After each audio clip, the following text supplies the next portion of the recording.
Hello, SYNGAPland. My name is Michael Graglia. Today is Friday, August 18th, and this is episode 112 of SYNGAP10, your 10-minute weekly briefing on everything you need to know about SYNGAP1. Today was bonkers. I don't even know what I did this morning, but at some point I took Tony, we got a vaccine, and then we drove to San Francisco, and we did something I'm about to tell you about, and then we drove to Oakland and did the same thing in a different hospital, and then we drove back, and then I had a meeting with Rare Base about drug repurposing, and then I just went to a back to school thing or whatever for John. So it's been nuts. But I got all of this stuff racing through my head because so much has happened this week, and I need to get this out so I can focus on other things. Number one, this week, we announced the Stanford grant. So we gave $130,000 to Dr. Juliette Knowles at Stanford to work on maladaptive myelination in SYNGAP1 mice. And the mice she's working with are actually mice with actual mutations that patients have. And she got those mice from Rick Huganier, right? So now we're at the point where SRF is giving grants to people to build on work from other grants we've given, which is pretty exciting. And let me tell you about Juliette Knowles. She's fabulous. She's MD, PhD at Stanford. She's a bit of a rock star. She's already got lots of NIH money. She's got a grant from PERF, and she's got a grant from, I think it was AS, or maybe it's Cure, from Cure Epilepsy. And I saw that press release from Cure Epilepsy. Cure Epilepsy is one of the big kids.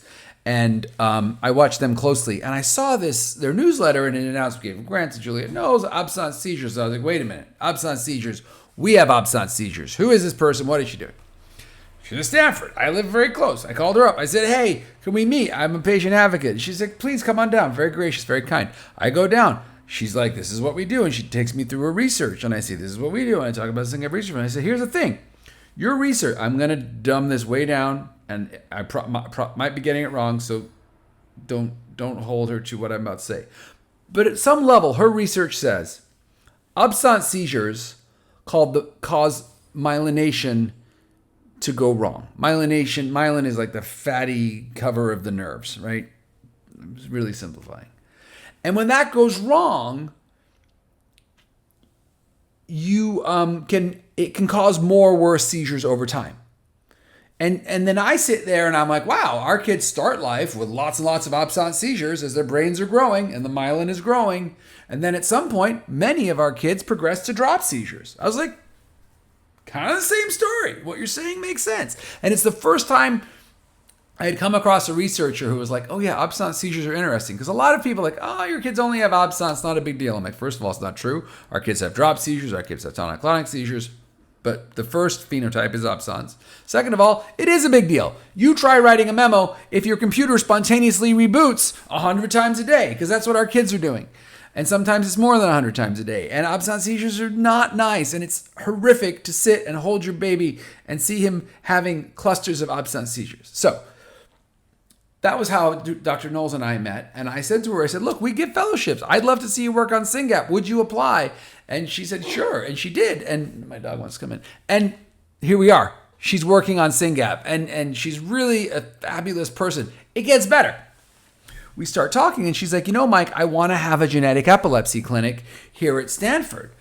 And what do you think? I said, I think we are really needing somewhere on the West Coast for patients to go where they understand what SYNGAP is. And by the way, SYXBP1 is around the corner. They're friends. That's a synaptopathy, et cetera, et cetera. So there's another another blog on our website where Dr. Knowles, so the same Dr. Knowles who we just gave money to, who's working on mice to figure out the progression, the epileptogenesis, how the seizures grow or generated of SYNGAP seizures. The same one is an MD PhD, which means on Wednesdays she can see patients. So she goes to the clinic on Wednesdays and she is eager to see SYNGAP patients. So memo 1, yay, thank you donors, we gave a great grant. We're going to learn a lot about SYNGAP. Memo 2, Dr. Knowles at Stanford wants to see SYNGAP patients.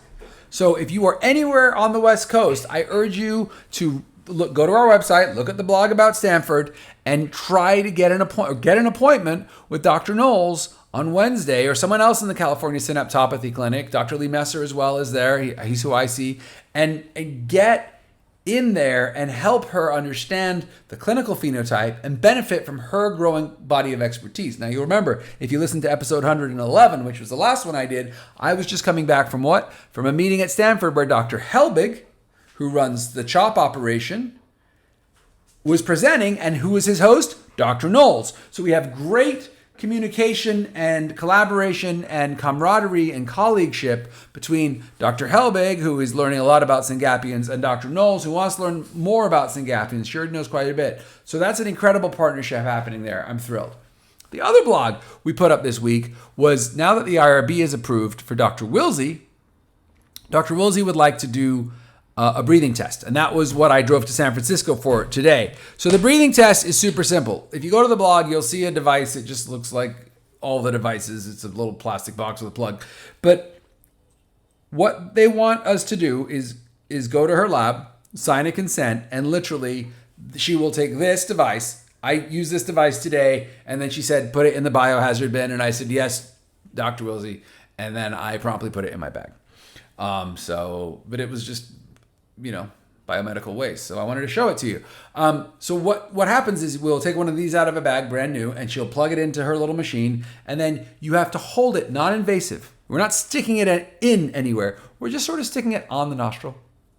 And you just have to sit there for 30 seconds and breathe. And this little machine measures your NNO for 30 seconds. Your nasal nitrous oxide, we're all exhaling it. And it spews out a number. And the question is the number different for neurotypical people and SYNGAPians? And that's the question she's trying to answer. So if you are anywhere near San Francisco, please email Dr. Willsey. Her email is in the blog. Go to the lab. All we're asking you to do is hold this to a SYNGAPian's nose for 30 seconds, and then also to do it with a family member, whoever's bringing them. That's fine. And we had to do it 5 times with Tony. Because as soon as you tell Tony to do something, he does the opposite. So I say, Tony, breathe through your mouth. And he's like, I'm like, Tony, that's not your mouth. So then we form a round, and he lasted like 20 seconds, but you need 30. So we had like 5 tries. And on the last one, what got him is we started asking him questions about his favorite game. And he was like so wrapped in hearing Dr. Willsey ask him these questions that 30 seconds went by and we got the reading. So that's all it is. Read the UCSF study. Check it out if you're in San Francisco or anywhere in the Bay Area. Please just get over there and let's get her some data. More incredible news. Dr. Kadam emailed me, I don't know, I think it was last night. I almost got out of bed and did this episode on the spot because I was just like, that's something else. So there's a case study on one of our patients who tried low-dose Ficampa or Perampanel. Ficampa is the trade name. Yeah, trade name. And then Perampanel is the generic name. And there's this really interesting study. You have to go back a couple years. Dr. Kadam heard parents talking about this drug, and the short story is it's an anti-seizure drug, and you start at a low dose because some of these drugs you have to ramp up, like ethosuximide, lamotrigine, whatever. And the parents said, it was amazing when we started on this drug, sleep got better, cognition got way better, but then when we got to full dose, wasn't pretty, behaviors went nuts.